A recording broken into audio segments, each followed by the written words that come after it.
Today we're talking about the standard conditions of bond in South Carolina.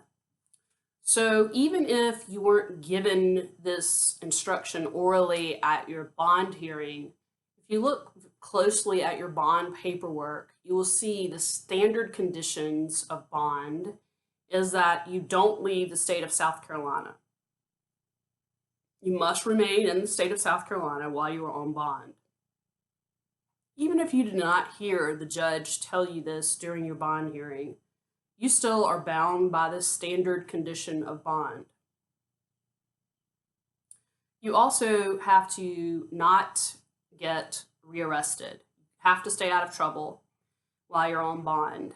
And again, even if you were not given instructions by the bond judge on this, you are still bound by these terms because they are standard terms in South Carolina. And if you look closely at your bond paperwork, you will see that you were actually ordered these things. Now, sometimes people want to know, can I leave the state? What if I want to leave the state? Well, you have to get court permission. You have to get a court order modified in most situations. I highly recommend not ever leaving the state of South Carolina if you're on bond without having a judge modify your bond. You can't unilaterally decide that. It's something that a judge has to do because it's a judge's order, the bond condition itself, and in order to modify that, a judge needs to be able to sign an order.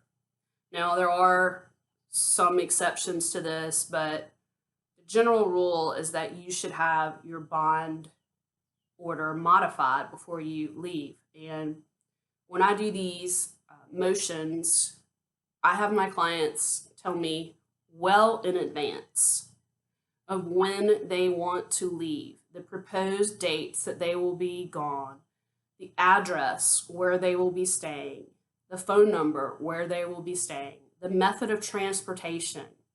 In other words, if you are driving a car, let me know that. If you have an airline ticket, then I need a copy of that. If you have registered, or if you've booked a hotel room or an Airbnb, I need your receipt or proof of that, your confirmation number, so that I can attach these things as exhibits to my motion to modify your bond. Sometimes, depending on the court, the judge will say, okay, I'm going to hear your motion. And then I'll go in, and my client will come with me usually, and we will tell the court why the bond needs to be modified. And then the judge may say, yes, you can go, or no, you can't go. And whatever the judge decides is what you should do. You should never, ever purposely violate a court's order. You could be found in contempt of court for that and go to jail.